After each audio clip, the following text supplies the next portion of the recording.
Today I'm going to talk about how you can improve adaptability and innovation of your organization.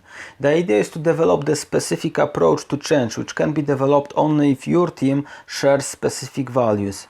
I choose 10 values which in my opinion can boost the innovation and adaptability, and every week I'm talking a bit more about one of it. Today about seeing world as it is, about facts versus interpretations of facts. Stay with me.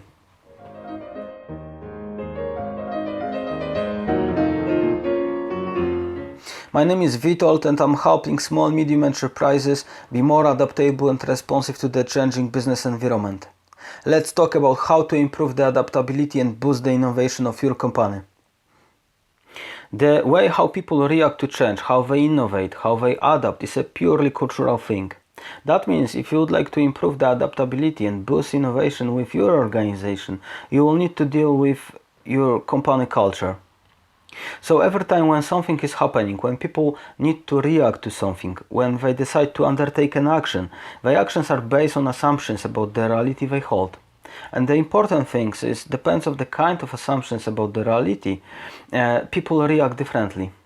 As a team, they can react in a very similar way if the assumptions are common, are shared. These assumptions are called values. Oh, by the way, since I say that, I should mention a significant exclusion about this statement. If you want to know more, check the first video from the series, link in the description.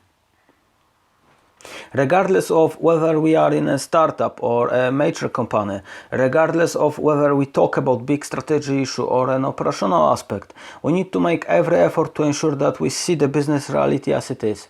Looking for facts and separating them from interpretations help to do this. It's worth asking, ourselves or our peers constantly, what is the fact? How do we know that? How good is our evidence? And then we can ask, what is this fact telling us? What is our interpretation of it?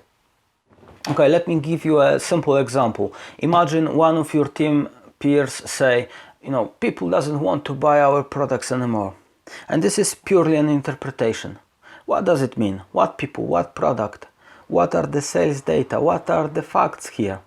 Okay, let's say our sales dropped down by 30% for one of our products in last month. This statement is about the facts. Now we can ask ourselves, do we know enough? Do we need to investigate more to have a clear picture of the situation, or we are ready to interpret these facts right now?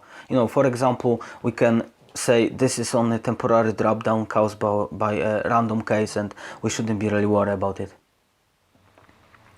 When we focus on facts, it's much easier to ask ourselves the following questions. Why planning actions? How will I know I'm successful? What do I need to measure to know that?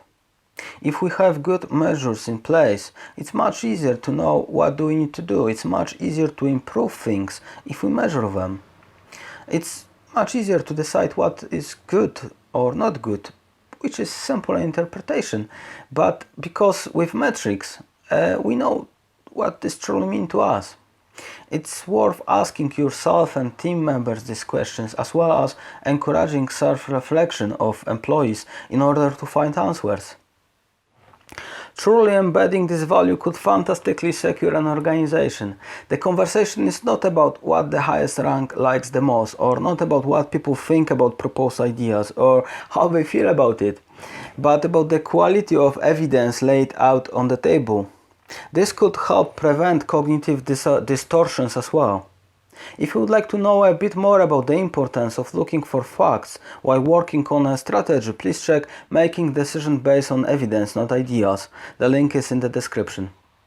Here is a little story from my personal experience where this value helped to overcome potentially serious conflict. Picture a larger organization where employees work in a different departments, so didn't know each other really well. I had a position which allowed me to oversee the different departments, so I knew everyone reasonably well.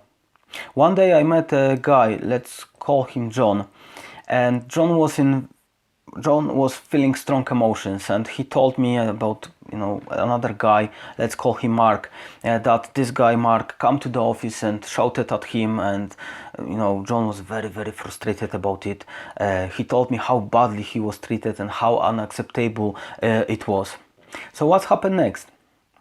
Okay, I asked him, okay, that's not good, tell me what's happened.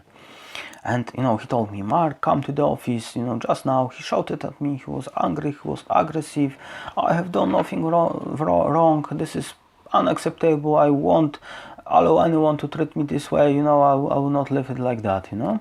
I said, fair enough, if something like that happened, you know, it's understandable that you feel strong emotions.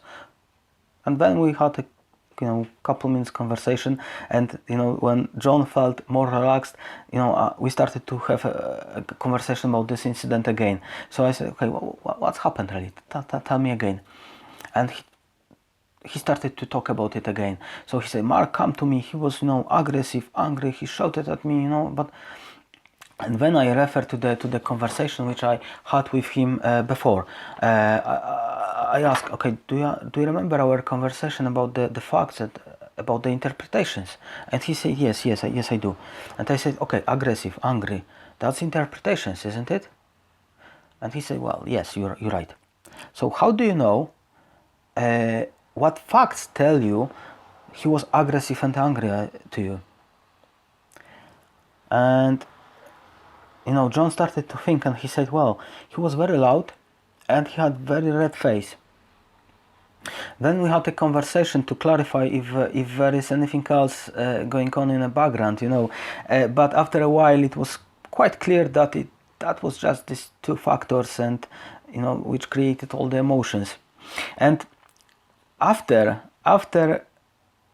his emotions, you know, leveled out, John started to be aware that all what he have observed was these two factors, you know.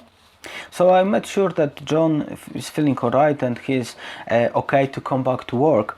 Then I asked if I can, you know, investigate this, and he agreed. So I found Mark in the canteen, and the conversation looked like that. I said, hi Mark, how are you? You know, I'm fine. How are you? Just to double check, Mark, is there anything worrying you? No, I'm okay, thanks. Oh, by the way, did you speak with John? Yes, about 30 minutes ago. Did anything unusual happen? Not that I'm aware of that. You know, Witold, why do you ask? And then I realized that he has still very red face. So I said, wait a minute, my apologies, but I see you have very red face. Do you feel okay? Are you okay, you know? And he said, oh, that, you know, I have a problem with high blood pressure and I didn't take my tablets. So I'm a bit shaken, and that's why I have a, you know, red face. But don't be worried, it happens sometimes. I take my break now. You know, I have asked my wife to drop me to drop off my tablets, so I'll be okay. I will be okay soon. Okay? But you asked me about John. Why? I said, okay. I just spoke with John. He told me you come to him, you shout at him, and you were very angry at him. And he said, no, nothing like that. No, that's not true. You know, nothing like that happened. Why he's telling something like that?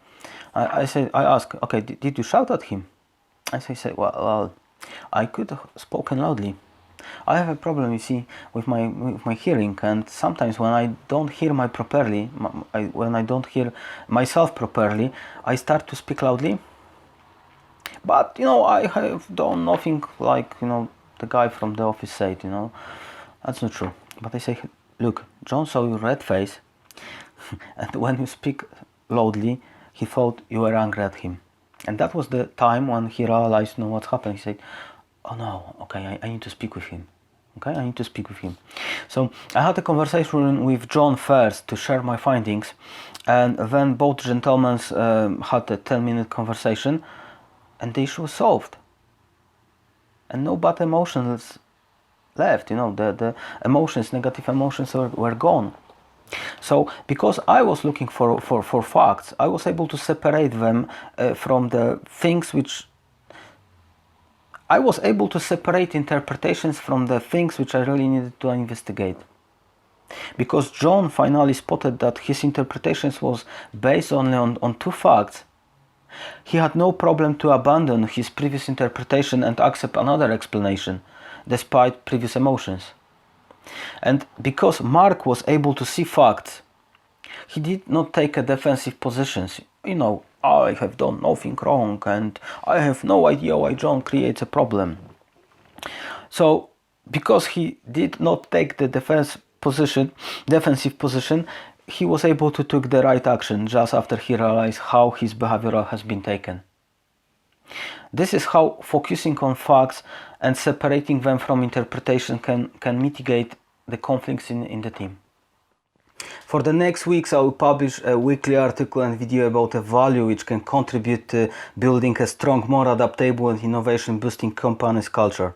I will share case studies and examples to illustrate how these values can help you build a better culture for your company.